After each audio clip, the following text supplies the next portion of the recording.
Buenos días, profesora y compañeros. Hoy, junto con Alejandro Aguilar, Sabcadia y que les habla Javiera Rivera, les vamos a presentar la generación y propagación de ondas gástricas lentas. Los autores de este paper son Van Helden, Laver, Holsworth y Mohamed Imtiaz. Bueno, como introducción, tenemos que el tubo digestivo muestra una constitución similar con algunas variantes en cada uno de sus segmentos. En general, posee una capa externa, que es una serosa, una capa muscular longitudinal, una capa circular, una submucosa y una mucosa. También encontramos las células intersticiales de Cajal, que son como neuronas que están interconectadas juntamente con el plexo submucoso y están ubicadas entre la capa muscular circular interna y la longitudinal externa.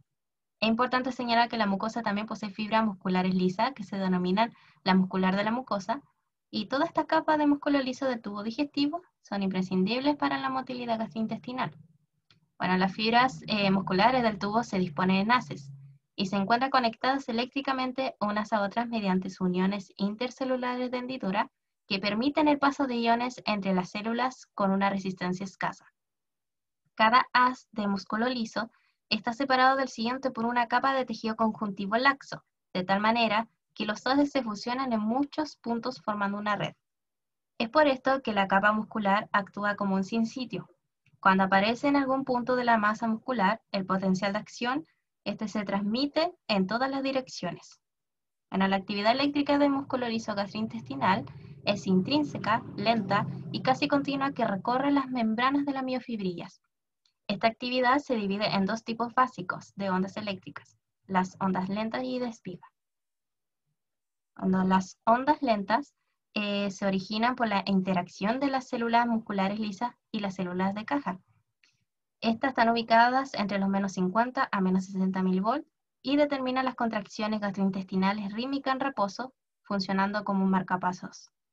Bueno, estas no son potenciales de acción, son cambios lentos y ondulantes del potencial de membrana en reposo. Tal ondulación se genera por la entrada de calcio y la salida de potasio en cantidades mínimas. Entonces, estas no realizan contracciones en el tracto digestivo, sino que su función es controlar la aparición de los potenciales de espiga, que genera la contracción muscular.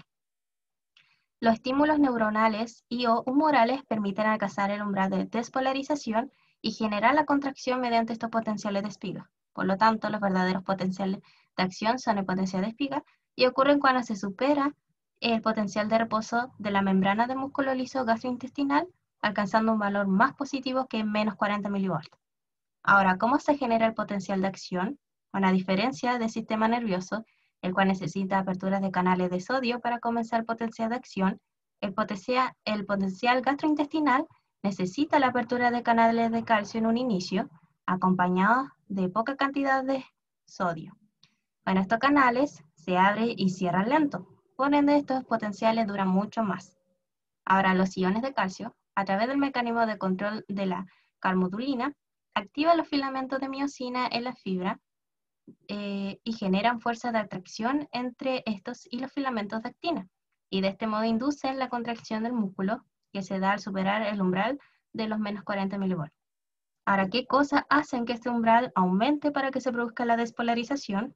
Bueno, la distensión, el sistema nervioso parasimpático a través de la acetilcolina, en respuesta a la distensión por consumo de alimentos, y el control humoral a través de péptidos.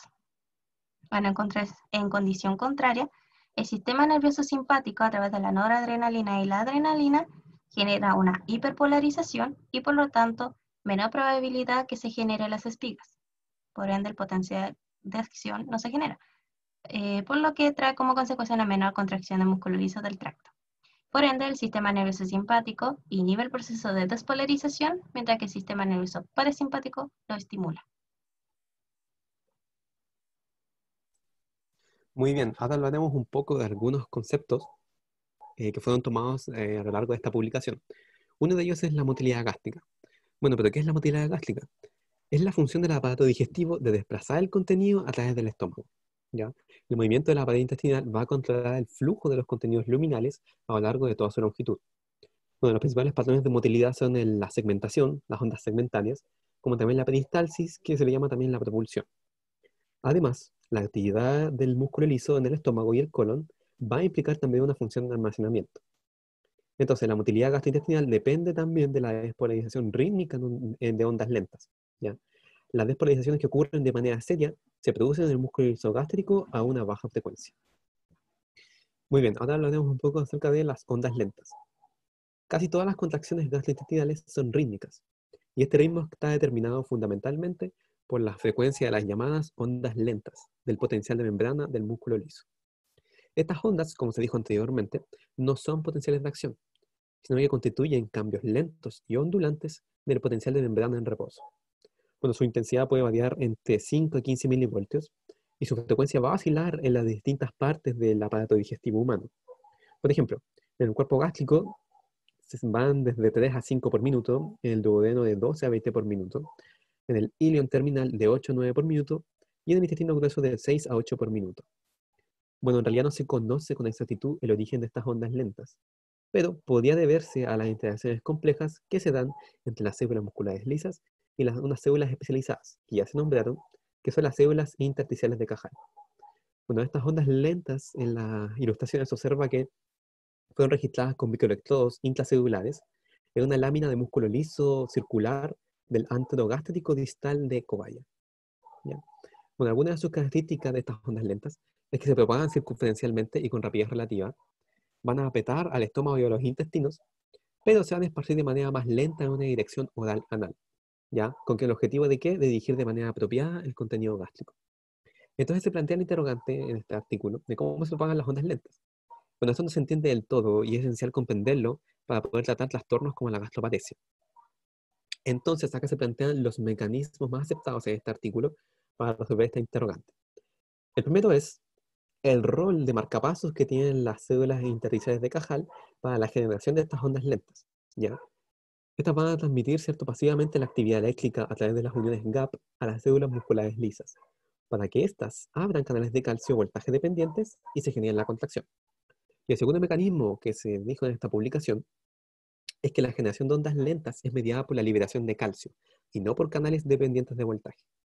Este mecanismo es generado por la liberación y absorción cíclica de calcio intracelular desde el retículo sarcoplásmico, el cual es operado por el receptor intracelular IP3R, ya lo que causa que los canales iónicos en la membrana celular se abran.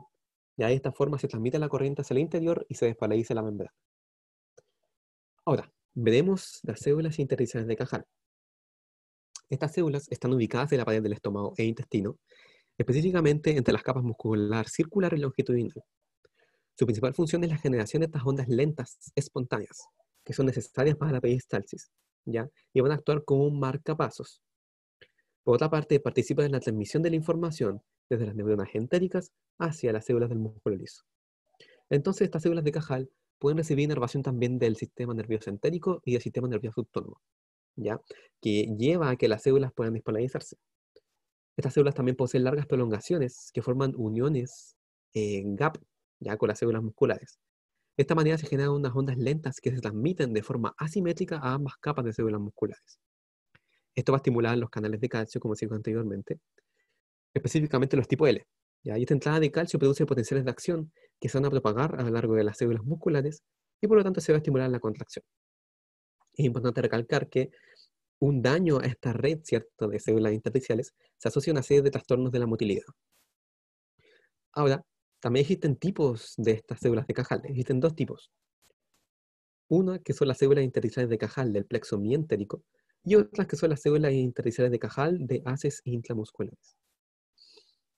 Las células intersticiales de Cajal del plexo mientérico se encuentran en la mayor parte del tubo digestivo, ya en la región mientérica, específicamente entre la capa muscular longitudinal y la circular. Esta funciona como marcapasos gastroentéricos y gatillan las ondas lentas. Ya, son células multipolares que están intercaladas entre las neuronas intramurales y las células musculares lisas, ya formando un retículo. Se encuentran en gran cantidad en el estómago, van a tener una forma estrellada y se consideran como células marcapasos. ¿Ya?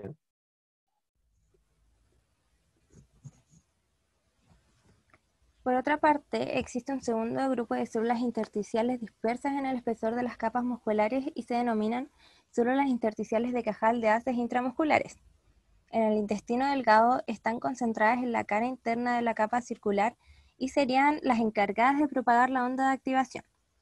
Tienen contactos que discurren en paralelo con las células musculares lisas, constituyendo un contacto directo, y además, a través de los vasos sanguíneos que las irrigan, tienen receptores para neurotransmisores y hormonas circulantes como las colecistoquininas, lo que sugiere un importante rol en la transmisión neuromuscular. Las células también exhiben cierta actividad contráctil tanto de los cuerpos celulares como de sus prolongaciones. Esto puede reflejar la liberación de calcio desde depósitos intracelulares.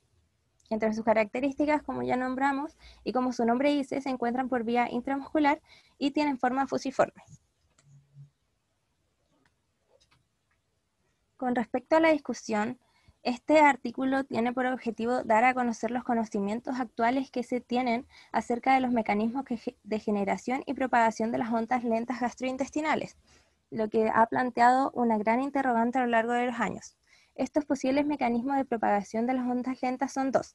El primero hace énfasis en el rol de las uniones tipo GAP que poseen las células intersticiales de Cajal, que transmiten las actividades eléctricas a las células musculares listas por la apertura de canales de calcio voltaje dependientes y así generar la contracción. Mientras que el segundo plantea la liberación y absorción cíclica de calcio intracelular, que ocasiona la apertura de los canales iónicos de la membrana para generar su despolarización y contracción.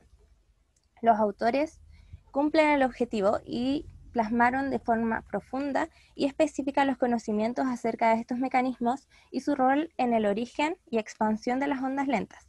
Sin embargo, se debe recalcar que la especificidad y en la entrega de los contenidos genera la reiteración de las ideas en algunas partes de los artículos, hecho que no afecta el objetivo planteado de manera global. Además, si se compara con otras publicaciones, este no hace énfasis en el papel importante que juega el sistema nervioso entérico en la motilidad gastrointestinal, por ejemplo, en la regulación de la actividad muscular lisa por medio de los nervios entéricos a través de las ya mencionadas células intersticiales de Cajal. Finalmente, esta publicación, a pesar de este suncito del alcance, logra su finalidad y también incentivar el interés en esta área de estudio que hasta el día de hoy contiene interrogantes y misterios. A modo de conclusión, podemos indicar que las ondas lentas generadas por las células intersticiales de Cajal son de suma importancia para la generación de la contractilidad del estómago, ya que éstas tienen la función de controlar la generación de las ondas en espiga y por ende determina las contracciones gastrointestinales rítmicas en reposo, por lo que funcionan como marcapasos. Dentro de estas células intersticiales de Cajal, las de tipo intramuscular se han demostrado que también desempeñan un papel relevante en la generación y propagación de las ondas lentas, por lo que son un elemento fundamental para la motilidad gástrica y por ende para la ingestión de alimentos y nutrientes. Sin embargo, para nuestra sorpresa, este tema no se ha analizado en mayor profundidad a nivel de la comunidad científica médica, quizá debido a su complejidad, o quizá porque no se le ha dado la relevancia que este representa para el correcto funcionamiento del organismo, hecho que creemos debería tener un foco especial. A pesar de esto, se abordó de muy buena forma el mecanismo de propagación y generación de las ondas lentas, así como todos los elementos que permiten su generación, tales como las células intersticiales de Cajal. Y aquí presentamos la bibliografía. Muchas gracias por tu atención.